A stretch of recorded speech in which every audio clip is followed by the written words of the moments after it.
Bismillahirrahmanirrahim. Assalamualaikum warahmatullahi wabarakatuh. Salam pramuka. Perkenalkan, saya Abdillah Setiawan. Saya dari kelompok Nusantara. Dan kali ini saya akan menceritakan sedikit kisah tentang kepramukaan saya. Adapun saya mengikuti pramuka itu tidak dari SD, tidak dari SMP. Tapi saya benar-benar mengikuti kepramukaan itu dari SMK kelas 2. Pada waktu dulu saya masih siaga, saya memang dilibatkan dalam lomba siaga, dalam lomba tingkat siaga pada saat itu. Tapi saya hanya sebagai komponen cadangan, bukan komponen inti. Tapi tidak masalah, dari perkemahan tersebut, dari lomba perkemahan tersebut, saya memahami dan mengetahui arti dari kepramukaan. Kemudian dilanjutkan pada saat saya SMP, saya pernah mengikuti perkemahan umum atau kependidikan kepramukaan secara umum atau pramuka wajib. Pada saat itu kemah selama 3 hari di Yonif. Kemudian setelah itu saya memutuskan untuk bergabung ke pramuka, namun hanya bertahan sekitar sebulan karena saya rasa pendidikan kepramukaan pada saat itu di Penggalang itu benar-benar sangat luar biasa ya, tidak sesuai dengan tingkatannya. Contohnya seperti adanya metode bimbingan mental atau bintal. Kemudian ada metode istilahnya tidak sesuai dengan prinsip dasar kepramukaan, tidak sesuai dengan nilai-nilai kepramukaan, lebih kepada senioritas dan lain sebagainya. Kemudian ketika SMK, saya baru mulai mengenal kepramukaan itu pada saat saya kelas 2. Pada saat saya kelas 1 saya memang mengikuti perkemahan. Saat itu saya mengikuti perkemahan sesuai dengan yang dianjurkan oleh pemerintah, yaitu perkemahan wajib pada saat itu. Pramuka wajib ya, kemudian perkemahan wajib selama 3 hari 2 malam saya mengikuti perkemahannya. Dan di situ saya melihat sangat-sangat jelas sekali bahwasanya pendidikan kepramukaan khususnya di SMK saya itu sangat benar-benar tidak sesuai, lebih tidak sesuai lagi ketimbang pada saat SMP. Lebih tidak sesuai lagi. Contohnya, makan dihitung sekian detik, sekian menit. Makan harus sebelum makan disuruh push up dulu. Kemudian kita disuruh patungan. Oke lah, patungan tidak masalah. Kita disuruh masak tidak masalah. Tapi yang lebih parah adalah pada saat malam hari kita semua disuruh bangun, kemudian kita semua dimarah-marahi dan kita dibinta pada saat itu. Ya, pada saat itu betul-betul yang namanya bimbingan atau asas kepramukaan tidak sesuai. Pramuka itu kan ceria, gembira, bahagia, gitu. Terutama di penegak ya. Apalagi pramuka itu adalah organisasi yang bersifat holistik atau menganut sistem kekeluargaan, bukan sistem oligarki atau sistem senioritas dan sistem kekerasan. Saya anggap bukan seperti itu pramuka.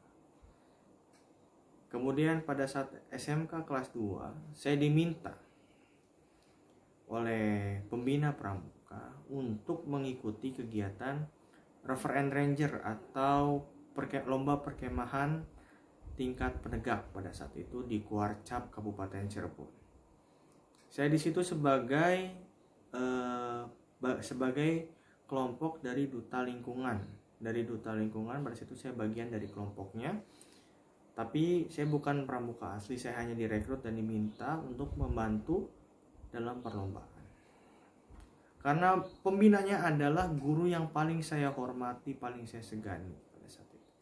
Dan sampai sekarang Bapak Iskandar, beliau adalah orang yang paling saya segani, paling saya hormati luar biasa. Beliau orang yang luar biasa. Saya ikuti, saya tidak bisa menolak.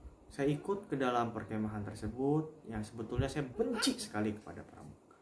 Saya benar-benar benci kepada pramuka pada saat saya masih Penggalang hingga penegak pada saat itu. Saya ikut. Saya dalami, saya pahami, ternyata seperti ini. Dan yang lebih parah lagi, apa yang menjadi stigma saya, apa yang menjadi perakiraan saya pada saat itu benar-benar terjadi adanya. Pada saat itu memang saya belum menggunakan balok bantara pada saat itu, karena saya belum menjadi penegak bantara. Dan karena memang saya bukan bagian dari Ambalan, saya hanya mengikuti kepada kependidikan kepramukaan, bukan organisasi kepramukaan.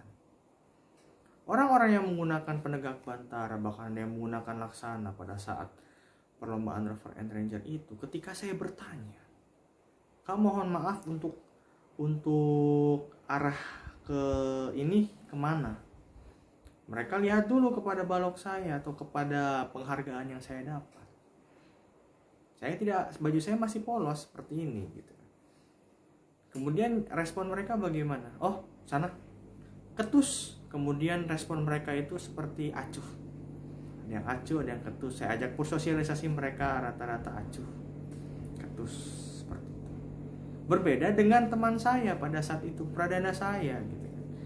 Pradana saya mungkin banyak sekali ya, ada penegak bantara, kemudian ada TKK-nya kan gitu. Ada tingkatannya, ada bantara di situ, ada TKK-nya, dia menggunakan tanda jabatan, menggunakan tiska dan lain sebagainya, bahkan menggunakan wings, brevet dan lain sebagainya dia gunakan. Ketika dia bertanya kepada orang yang sama, saya tanya tadi sebelumnya, menjawabnya dengan tata cara yang berbeda, sesuai dengan apa ya? Dia ngejawabnya sopan gitu maksudnya. Berbeda dengan saya yang masih polos seperti ini. Dia jawab, Kak, punten kalau untuk ini kemana? Oh, di situ kan. Kak, di situ Kak, nanti Kakak belok ke sini atau baru mau diantar? Perbedaan dari situ. Ini yang menjadi pertanyaan pada saat itu saya. Apakah pramuka dibina atau dididik untuk mengejar jabatan, untuk mengejar kekuasaan, atau untuk mengubah karakter mereka?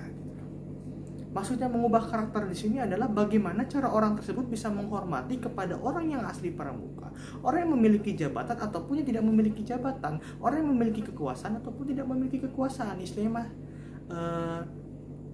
tidak menjadi seorang yang baru menghormati, baru menghargai ketika orang itu punya power atau punya kuasa. Disitulah pecutan bagi saya. Di situ saya merasa terpecut pada saat itu. Akhirnya mau tidak mau, saya ingin sekali gitu. Saya ingin sekali yang namanya merasakan. Saya ingin sekali yang namanya memiliki kekuasaan jabatan, tapi jangan sampai saya menjadi orang tersebut gitu. Saya ingin sekali mengubah sistem yang terjadi selama ini gitu, khususnya di kabupaten saya gitu. Dan khususnya di pangkalan saya. Saya tidak ingin hal tersebut terjadi. Saya tidak ingin terulang lagi. Yang hanya mementingkan senioritas, mementingkan siapa yang paling kuat, mementingkan siapa yang paling tahan ketika dicaci maki, dimarahi, bahkan main fisik. Itu saya katakan sebagai metode kuno ya, saya katakan metode zaman dulu seperti itu. Tapi jangan zaman sekarang dengan perkembangan iptek yang semakin maju, orang itu bisa menilai gitu loh, bahkan anak kecil pun gitu loh. Itu yang harus kita waspadai, harus kita kembangkan dalam metode membina. Kemudian saya tekuni, saya bersama pembina saya Pak Iskandar, kemudian ada lagi pembantu pembina, beliau bernama Enda Ruswandi, saya panggil Kakak Enda. Kak Enda ini memang seorang yang luar biasa. Kak Enda ini seorang yang luar biasa. Beliau yang memberikan semangat saya. Pada saat itu saya ingin keluar, Kak. Saya pengen keluar dari pramuka, Kak. Saya baru masuk berapa minggu, saya ingin keluar. Karena apa? Karena saya dikucilkan, dijauhi oleh teman-teman angkatan saya, karena mereka merasa saya masuk dari kelas 11. Saya masuk di saat kelas 11 gitu, di saat mereka sudah merasakan pahit manisnya pendidikan atau mungkin kekejaman dari kakak kelasnya. Mereka bukannya merangkul saya, mereka malah menjauhi saya gitu. Saya seperti orang asing dalam Ambalan itu. Akhirnya saya memutuskan untuk keluar, tapi Kak Enda tidak seperti itu. Kak Enda tidak seperti itu. Kak Enda yang memotivasi saya, Kak Enda yang memberikan semangat kepada saya. Kak Enda yang memberikan dorongan mental kepada saya. Hayu, semangat. Alhamdulillah, barakallah. Ketika pandemi Covid atau bahkan sebelum pandemi Covid, saya sudah dilantik menjadi bantara pada saat itu bulan Oktober 2019. Saya memang masih penegak. Saya belum menjadi seorang pembina, tapi saya menjadi seorang pembantu pembina. Ada kisahnya lanjutannya setelah ini. Pada saat itu saya dilantik 2019. Saya benar-benar tekun mengisi dengan Kak Endah dibimbing, dituntun, kamu harus menghadap guru ini, kamu harus menghadap ke sini untuk mengisi SKU. Dan saya betul-betul diuji dan saya merasakan seperti ini ya cara pengujian SKU yang benar gitu. Bukan dengan cara 1 hari full dengan seluruh materi yang harus dihafal, kemudian gak dikasih minum, anak disuruh keliling, dimarah-marahi. Itu yang dirasakan oleh angkatan saya sebelumnya. Makanya kok enak sekali saya tiba-tiba masuk gitu. Tiba-tiba saya jadi Batara, mungkin dari situlah ada kecemburuan sosial. Tapi ya itu bukan salah dari saya gitu. Itu bukan salah saya, tapi mungkin ada kesalahan saya juga gitu. Seandainya saya tidak masuk, mungkin tidak ada masalah seperti itu kan gitu. Tapi Kak Endah kembalikan lagi, menjadi seorang pramuka itu adalah menjadi seorang kader perubahan bagi bangsa dan negara. Ketika kamu sudah masuk ke dalamnya, kalau istilahnya baju kalau sudah basah ya sekalian basah gitu, sekalian menyelam gitu. Kalau sudah berenang sekalian aja menyelam gitu. Kalau udah basah kejebur sekalian aja menyelam berenang gitu maksudnya. Itu yang dimaksudkan. Jadi saya nambah semangat lagi. Saya isi SKU Bantara sampai selesai. Kemudian saya dilantik menjadi penegak Bantara. Kemudian selang sekitar hampir 8 bulan, 9 bulan ya, 9 bulan 2019 2020 ya, hampir 10 bahkan 11 bulan, hampir setahun. Pada bulan pada bulan Desember tanggal 25 saya dilantik menjadi penegak laksana. Pada saat pengisian SKU 6 bulan pertama saya ditolak oleh Kak Endah. Saya ingin melihat kesabaran kamu, kata Kak Endah. Oke. Setiap minggu bahkan setiap bulan saya tanya, Kak, saya boleh diproses, belum. Sabar. Saya ingin lihat kamu. Pada saat itu kebetulan pembina saya bukan lulusan KMD, KML, KPD, KPL, bukan, hanya sebagai guru SPD, Sarjana Pendidikan, Doktorandes. Itu jabatan dari pembina saya. Dan hanya sebagai tenaga pendidik, bukan seorang pembina pramuka. Hanya pembina SK, pembina yang diberikan surat tugas oleh kepala sekolah. Karena dalam sekolah saya tidak ada pembina yang mengikuti kursus pembina mahir tingkat dasar, bahkan kepala sekolah kami pun tidak. Dan disinilah tujuan saya kenapa saya ikut KMD. Dan disinilah kenapa saya ingin mengikuti KMD walaupun saya masih penegak, karena itu saya tidak ingin yang namanya anak didik saya itu melenceng terlalu jauh. Bahkan sistemnya sistem yang berbeda dari pendidikan kepramukaan atau nilai-nilai dasar kepramukaan. PDKMK-nya itu loh, prinsip dasar kepramukaan dan metode kepramukaan, ya sampai salah gitu. Ya. Kemudian saya juga ingin mendobrak gitu. Ya, mudah-mudahan dari saya menjadi awal gitu, menjadi cikal. Saya mendobrak di pangkalan saya menjadi seorang pembina. Saya mengikuti kursus pembina mahir tingkat dasar. Insya Allah yang lainnya akan merasa malu gitu kan, atau mungkin merasa segan hingga mereka ikut gitu loh. Saya ingin menjadi kader gitu. Kenapa saya tidak melaksanakannya di kabupaten saya? Karena tahu sendiri, terkenal kabupaten saya, kuartir cabang kabupaten saya adalah dengan aturannya yang sangat sulit dan sangat-sangat rumit. Mungkin sudah pada tahu semua se-Indonesia seperti itu keadaan kuartir kabupaten saya. Bukan saya menjelek-jelekan, memang seperti itu adanya. Sehingga saya mengikuti kursus pembina di luar itu, saya ingin mendapatkan pengalaman, dan insya Allah tetap saya akan mengikuti di Kuarcap atau di Pusdikracap saya sendiri. Saya tidak akan pernah melepas tanggung jawab atau melepas kewajiban saya dari wilayah saya sendiri. Saya ke Banyuwangi, saya ingin mencari pengalaman. Seperti ini kursus pembina mahir tingkat dasar. Seperti ini. Saya ingin mendobrak. Saya ingin membuktikan bahwasanya bahwasanya seorang penegak pun bisa membina. Dan jangan sampai saya salah membina oleh karena saya mengikuti kursus ini. Dan jika diizinkan, alhamdulillah saya mendapatkan ijazah. Kalau tidak pun tidak masalah. Ilmu yang diberikan, ilmu yang disampaikan oleh kakak-kakak pelatih dari Pusdiklat Macap Putih akan saya terapkan, akan saya sampaikan, dan akan saya aplikasikan ke dalam amalan saya. Saya masih seorang penegak, dan itulah tujuan saya kenapa mengikuti KMD ini.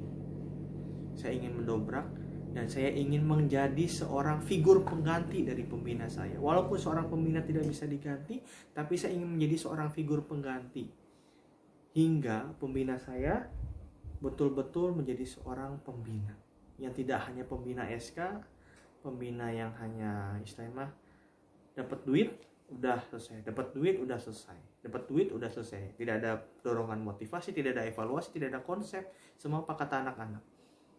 Saya tidak ingin seperti itu. Saya ingin adik-adik saya saya ingin adik-adik saya merasakan apa yang dirasakan oleh pangkalan lain mungkin, memiliki seorang pembina, memiliki seorang figur pembina.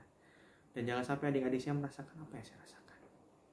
Saya ingin adik-adik saya, saya ingin anak didik saya atau adik-adik saya itu menjadi orang yang betul-betul memegang teguh prinsip dasar kepramukaan dan nilai-nilai dasar kepramukaan atau fundamental gerakan pramuka. Di situ saya ingin terapkan kepada adik-adik saya.